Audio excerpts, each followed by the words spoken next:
நம சிவாய.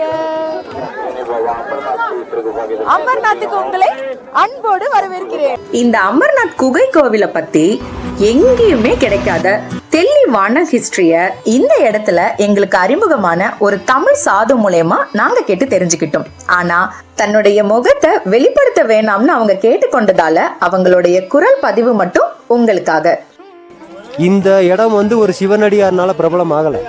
பெருகு மகரிஷி அப்படின்ற மகரிஷி வந்த இடத்த அவர் பிரபலப்படுத்தலை, நீங்கள் தான் பிரபலப்படுத்தினீங்க. இங்கே சாதுக்களும் சன்னியாசிகளும் எதுவும் வேணாம் அப்படின்ட்டு வந்தவங்க இடம். இப்போ நீங்களும் அந்த வாழ்க்கை எப்படி இருக்குன்னு தெரிஞ்சுக்க வந்துட்டு இந்த இடம் பிரபலமாயிடுச்சு. இமார்டல் லைஃபோட ரகசியத்தை தெரிஞ்சுக்கணும் அப்படின்னா நம்மள்ட்ட ஆசை எதுவுமே இருக்கக்கூடாது. ஆமாம், சிவன் பார்வதிட்ட சொன்னதே தானே. சிவன் கழுத்தில் மண்டவோடு மாலை போட்டிருக்காருல்ல, அதெல்லாம் பார்த்துட்டு பார்வதி கேட்டிருக்காங்க, இதெல்லாம் என்ன அது அப்படின்னு.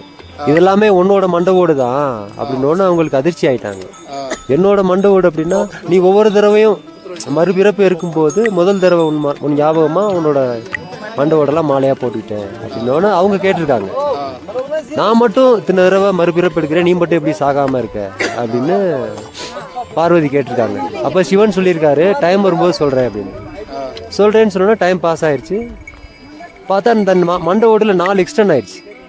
பார்த்துட்டு அவங்க அப்போது நான் இந்த கேள்வி கேட்டதுக்கப்புறமும் 4 ஜென்மம் எடுத்திருக்கேன், நீ இன்னும் என்ன பதில் சொல்லாமல் ஏமாத்திருக்கியா அப்படின்ட்டு இந்த தடவை சொல்லியே ஆகணும் அப்படின்ட்டு ரொம்ப ஃபோர்ஸ் பண்ணோன்னே சொல்கிறேன் வா அப்படின்ட்டு சிவன் கூட்டிகிட்டு வந்திருக்காரு. வரும்போது தான் பகல்காம்னா நந்தி சந்தன்வாடியில் சந்திரன் பஞ்சகண்ணை இது அந்த மாதிரி ஒவ்வொரு இடத்துலையும்.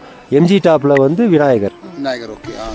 ஒவ்வொரு இடத்துலையும் அவரோட ஆவரணங்கள்லேருந்து அவருக்கு காவலாக இருக்கிறது எல்லாத்தையுமே கலட்டி விட்டு நிர்வாண கோலத்தில் எதுவுமே இல்லாமல் வந்து அந்த குகைக்குள்ள இடுப்பில் கட்டியிருக்க புளித்தோலை எடுத்து கீழே போட்டு நியூடாக உட்காந்துட்டு மரணமே இல்லாத வாழ்க்கையை பற்றின ரகசியம் சொல்லிகிட்டு இருக்கும்போது 2 புறா கீழேருந்து பறந்து போயிடுச்சு. அப்போ கோவப்பட்டு அந்த புறாவை சபிச்சிட்டார். அப்போ பார்வதி கேட்டிருக்காங்க, ஏன் இப்போ சபிச்ச அப்படின்னு.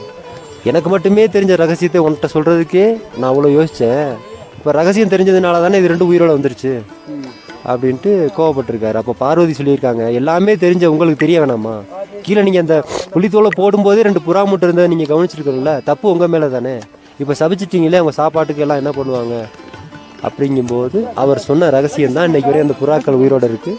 நம்ம யாத்திரையை நடத்திட்டு இருக்கோம்.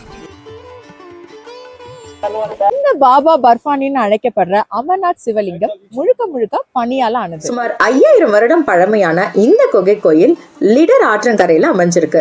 இந்த குகை கோயிலுடைய சிவலிங்கம் ஸ்டாலக்மைட்னு சொல்லப்படுற இயற்கையிலேயே உருவான பனிலிங்கம்.